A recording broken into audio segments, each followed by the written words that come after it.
2020, big election year. Things are feeling pretty political, right? Seems like every conversation can have a little Trump this, Pelosi that.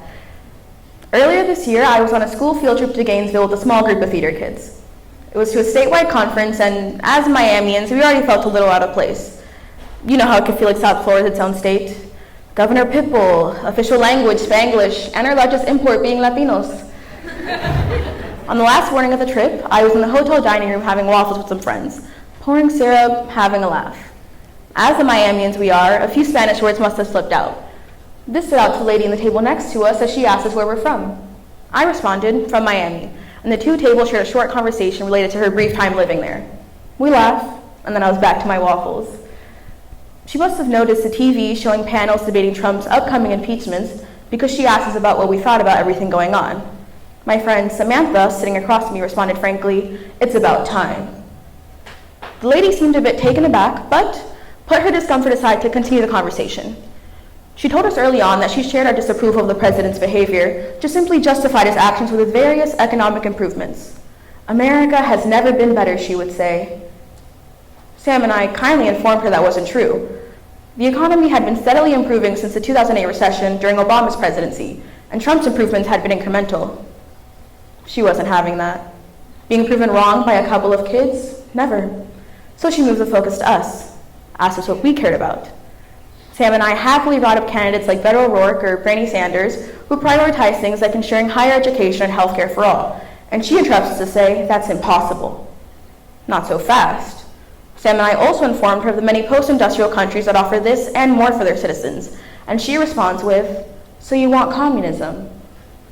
Hearing this, the members of my table quickly left to finish their scraps of breakfast elsewhere. Sam and I take a deep breath. No. Believe it or not, there is a difference between social welfare and communism. I felt like I was talking to someone who knew less yet felt entitled for more. This conversation swiftly ended when she compared candidates like these to dictators like Castro and Chavez. They're all liars, she would say. Trump never lies. At this point, after being interrupted and belittled for a solid 10 minutes, all I could do was laugh, because if there's one thing I know congressmen in his own party don't deny is that Trump has been known to stretch the truth. At times, that's all you can do. Laugh it off and finish your waffles. With every headline, I've grown more and more concerned, but I didn't realize an average high schooler like myself could do anything to make a change. After the school shooting in Parkland, my mom took me to a Moms Demand Action meeting because we wanted to know what we could do to stop this from happening again. This incident felt so close to home that I couldn't bear to send my thoughts and prayers. At this event, I learned about America's embarrassing gun laws. Get this. Canada requires a 28-day waiting period, a mandatory safety training course, and a detailed background check. America doesn't even require a background check on all gun sales. America, baby, you're not even trying. These lax regulations show in the data with America having the highest number of gun deaths in the developed world. America's continuous inaction is like Bernie Sanders thinking he has his hair under control. At this event, I met other students who also felt this tragedy could have been prevented. Here, the Miami chapter of Students Demand Action was formed to address this major issue. Gun violence, not Bernie's hair. These past 2 years, we've worked to raise awareness, pass legislation, and mobilize the youth. Through Students Demand Action, I've been able to work with a number of politicians and participate in programs that have taught me more about how our government is run than I could have ever learned from a textbook. Programs like Everytown's Gun Sense University and ACLU's Summer Advocacy Institute has allowed me to learn more about causes I believe in most and meet with diverse students from all around the United States. Being in a room with nearly 1,000 students of all racial, religious, and sexual identities all working towards the same goal can be pretty inspiring, so I left knowing I'm not alone in this fight. With that much diversity, it is crucial that we all be aware of each other's intent and impact when speaking to each other. Before saying something, consider the other person's feelings, and before you might get offended, consider the other person's intentions. It was also common practice to acknowledge one's privilege. To do this, you must see that our society gives advantages to a certain type of people. We all have our own sets of privileges, whether it be that you're a man, white, able-bodied, or a citizen, we won't all experience the same struggles. Remembering these two things and having an open mind are key to having a respectful and productive dialogue. Students from all around the world are having these meaningful conversations and taking charge as to how they want the world to run. America's gun reform movement, Europe's climate justice movement, and Hong Kong's pro-democracy movement are all being led by the youth. In America, our next presidential election, millennials and Generation Z will outnumber baby boomers as the largest age group in the electorate. That means America's future will be decided by those who actually have to live in it. All this in mind, and adults have yet to take us seriously when we speak politics, like the lady in Gainesville. So, how do we get adults to stop seeing us as a Tide Pod eating generation and start seeing us as a generation that will change the world? For starters, we need to be able to have these meaningful conversations. Without this crucial step, we can't expect to see real change. So, if you're having trouble being heard by the older generations, make sure you're doing the following. First, be respectful. I know it seems basic, but decency is seen less and less in the world of political discourse.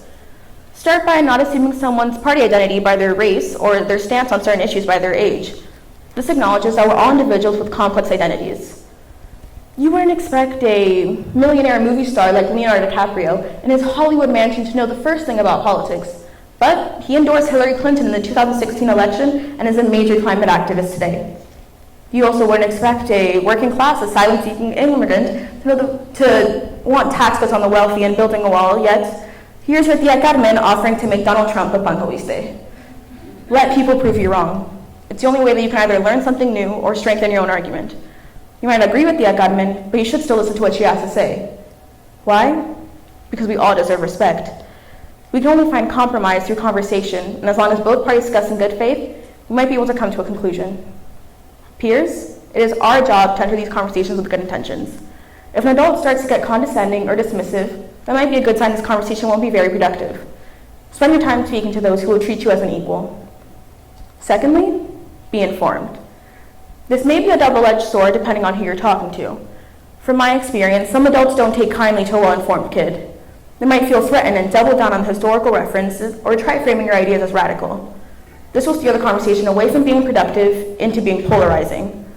Yet, paradoxically, the only remedy to this is to be more informed. Find a cause you believe in and do your research. Personally, there's nothing I love more than the look on someone's face when they see how many countries already have the impossible policy of universal health care in place. There's no way they can all do it, and America can't even begin to entertain the idea. You won't know everything, but you don't lose anything by brushing up on your history, reading an article, or listening to a podcast on your morning commute. Lastly, know that you may not always be right, and that's okay. But stay engaged. People might try to shut you down by saying you're too young to know, or it's not the right time, but there is no better time than now to speak up. Know that you're an equal, and don't be ashamed of thinking otherwise. In all seriousness, climate change, student debt, and gun violence are issues that will impact us all, but it will be my generation and the generations after me who will have to face our consequences for our lack of actions. The youth needs to take more responsibility for the actions of today, as we will face the consequences tomorrow. So, for the young ones in the audience, I hope you leave here to go find your voice, shape your future, and participate in our government. Organize and advocate for causes you believe in, register your peers, and for the love of democracy, please vote. As for the older ones, thank you for getting us where we are today. With the good and the bad, we wouldn't be here without you. But it's time we get a seat at the table too. Thank you.